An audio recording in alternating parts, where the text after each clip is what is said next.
Nós, os Croquiseiros Malakoff Recife, somos um grupo que temos a proposta de desenhar o barroco de Recife para mostrar, através desses desenhos realizados na rua, nas redes sociais. E é um grupo que tem uma associação à Torre Malakoff, que significa um símbolo de resistência cultural da cidade de Recife. É um movimento cultural de ideias e ideais que tem o propósito de fazer dar a conhecer e reconhecer o acervo barroco desta cidade. Eu convido a vocês a vir desenhar neste momento a Igreja Nossa Senhora Rosário dos Pretos para que a gente siga com esse projeto.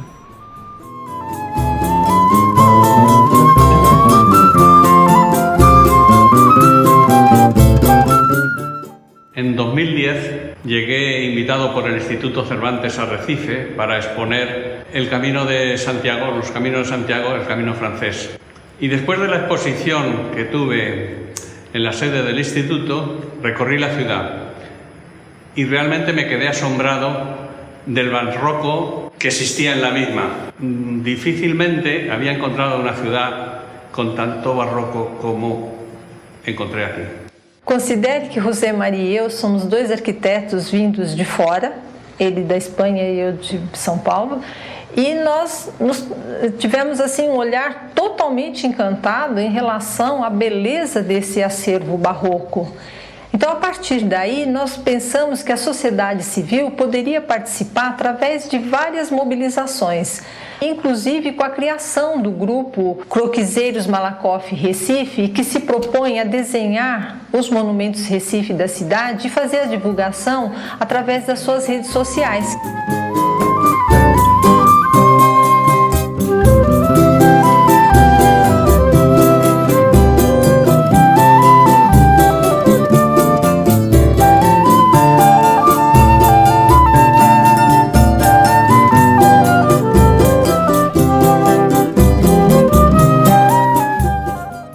Começa, na verdade, quando se transforma o Renascimento em um maneirismo e as curvas que se inclui na ornamentação começam a ganhar corpo naquilo que seria uma linguagem de arquitetura. Então o barroco, como um estilo que surgiu depois do Renascimento, entre o Renascimento e o neoclássico, aparece com uma periodização bastante interessante. O barroco é dividido em três partes: o nacional português, o joanino e o rococó. Nós temos, na verdade, no Brasil, essa periodização, mas dois tipos fundamentais de barroco para que todos possam compreender. O barroco litorâneo, que recebe a influência direta da metrópole, esse é um barroco, digamos assim, mais livre, é um barroco em que Portugal demanda as suas volutas, os seus temas, as ordens religiosas têm uma predominância maior sobre os seus espaços, sobre as suas igrejas, e o barroco do interior, que é aquele barroco mineiro, onde o Aleijadinho constitui-se uma figura fundamental na constituição, na confecção da talha, da arquitetura, de todo o repertório do barroco. Quando a gente olha para o Brasil inteiro, verifica que aquilo que na realidade se chama barroco na Europa nem sempre se comportou em toda essa nossa região de uma mesma maneira. Se nós nos situarmos, por exemplo, no Recife, em Olinda, vamos verificar que existe alguma coisa mais atrás que o barroco, que seria precisamente aquilo que ocupa a arquitetura das edificações no século XVI e boa parte do XVII, até a chegada dos homens da Companhia das Índias Ocidentais. Cuando se empezó a construir barroco en Recife, después de la expulsión de los holandeses, fue introducido por las órdenes religiosas. Los terrenos se entregaron a las órdenes religiosas que había en la antigua ciudad mauricia. Y las órdenes religiosas se establecieron en esta zona de la antigua isla de Antonio Vaz y congregaron a sus fieles alrededor, y en la medida que se fueron consolidando se fueron formando cofradías. Las cofradías tenían una iniciativa totalmente popular y los artistas que utilizaron siempre fueron artistas locales. As ordens religiosas criadas aqui em Pernambuco seguiram o mesmo modelo daquelas ordens religiosas criadas na Idade Média em Portugal. Então existiam ordens religiosas, existiam as confrarias, porque dentro de cada ordem, vários eram os santos ligados a ela. Então se criava a confraria de São José da Agonia, a confraria de Nossa Senhora das Almas. E as duas ordens terceiras mais importantes em Pernambuco foram a Ordem Terceira do Carmo e a de São Francisco. Passada a Guerra Holandesa, vencida toda aquela questão da conquista do território, a retomada que se dá em Olinda e no Recife, com respeito à arquitetura, vai já assumir a característica de um barroco. E no século XVIII, começando bem este século, a questão dos comerciantes do Recife. Por exemplo, a Capela Dourada foi obra e fruto de comerciantes. Naquele diálogo difícil entre os comerciantes do Recife y os senhores de engenho de Olinda. Lo que verdaderamente distingue el barroco de Recife del resto de los barrocos del mundo, tratándose de que es un estilo que nació contra la Contrarreforma, es que su implantación precisamente se hizo sobre un urbanismo calvinista, por así decirlo, el urbanismo que imperaba en el norte de Europa.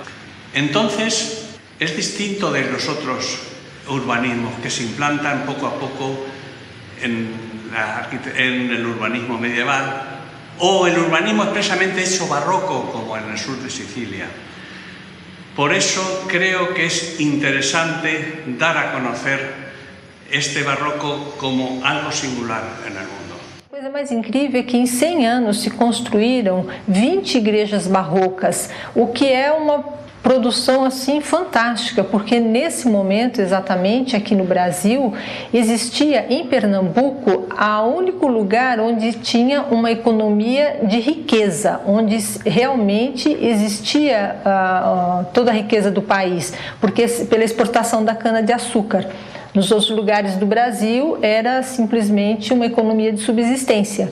A coroação dos reis negros, é preciso entender que quando os negros vinham, como eram apresados lá e vinham como escravos para aqui para serem vendidos, logicamente que eles pertencem muitas vezes às nações de lá. Então eles quiseram manter, porque às vezes se invadia uma aldeia e vinha o povo todo, manter o mesmo princípio de hierarquia que existia lá, houve aqui.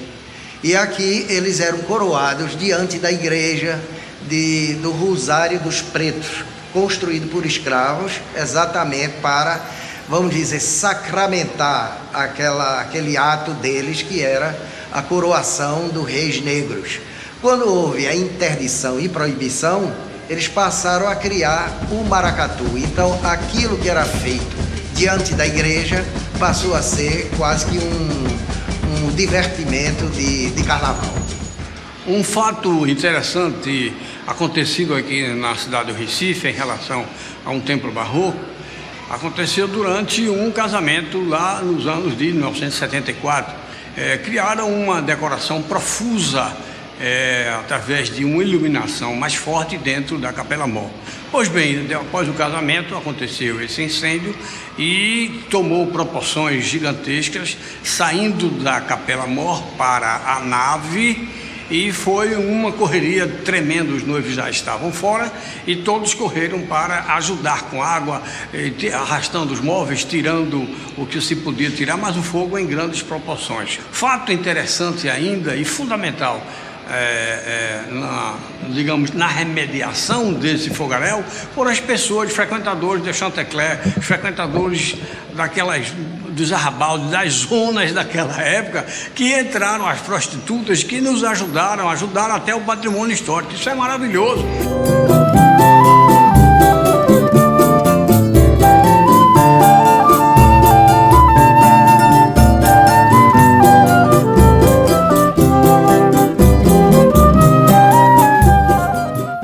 É um privilégio para Recife poder contar com um número significativo de igrejas barrocas. O barroco nos eleva a Deus. Então, para a comunidade católica, para o povo em geral, para a cultura, é importantíssimo adentrar a uma igreja barroca, porque porque nós nos sentimos chamados, convidados à oração.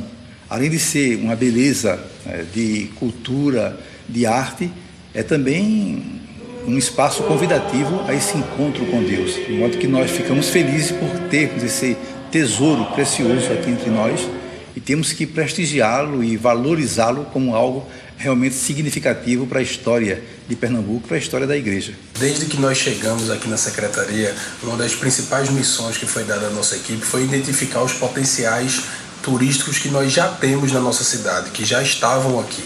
E uma das coisas que surgiu primeiro foi a riqueza histórica que a gente tem ligada à religião. E o Barroco se destaca nisso. Nós roteirizamos essas igrejas, identificamos algumas dificuldades, como o acesso, a visitação, a falta de visita guiada. Fizemos aqui uma seleção na própria secretaria, escolhemos algumas pessoas, criamos uma marca para o programa chamado Recife Sagrado, criamos um fardamento, sinalizamos as igrejas, capacitamos esses meninos e o resultado disso tem sido muito gratificante. São mais de 20 mil visitas em 5 meses. Com isso, a gente consegue ver agora que esse potencial existia, estava adormecido e o Recife não estava aproveitando. A manutenção deste patrimônio é bastante cara. A igreja não tem condições de manter uma restauração permanente desse grande patrimônio. Por isso nós precisamos contar muito com o IFAM, com os órgãos governamentais, para que tenham sensibilidade para ajudar, para manter viva essa riqueza cultural. Dos 84 monumentos tombados no estado de Pernambuco, mais da metade se refere a patrimônio religioso e que são os maiores representantes do barroco brasileiro aqui no estado. Olha, o Recife, que tem essa riqueza barroca, que a gente pode dizer assim, que estava adormecida, nós precisávamos criar um ambiente para que elas voltassem à pauta e voltassem a ser visitadas. Então a prefeitura se preocupou muito com infraestrutura. Houve uma sinalização turística feita na frente das igrejas, trilingue, em braille, houve uma capacitação de guias, a abertura de igrejas que não abriam, agora elas começaram a abrir para receber o cidadão, para receber o turista. Nós nos aproximamos da Igreja Católica para conscientizar da importância da gente mostrar esse tesouro que a gente tem na nossa cidade para todos que quiserem visitá-la, e agora estamos fazendo um trabalho também de articulação com todas as empresas de turismo. Atualmente, nós estamos trabalhando com o PAC das Cidades Históricas, que representa 171 milhões só para o estado de Pernambuco, é um programa federal, e hoje estamos em andamento 3 monumentos religiosos. A Igreja de São Pedro dos Clérigos, a Igreja da Matriz de Santo Antônio e a Igreja da Conceição dos Militares, todas em Recife. Em 2012, nós apresentamos no IFAM uma exposição e posteriormente uma publicação, Arte em Recife, o Itinerário Barroco. E nesse momento nos surgiu uma grande inquietude pelo fato de que Olinda tem o título de Patrimônio Cultural da Unidade e Recife não, apesar do seu rico acervo barroco.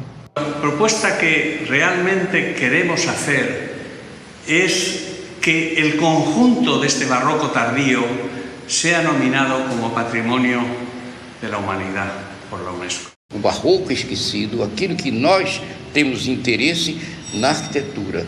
E Natália está excepcionalmente representado em toda esta riqueza, não só de Pernambuco, de Olinda, mas do restante do Brasil.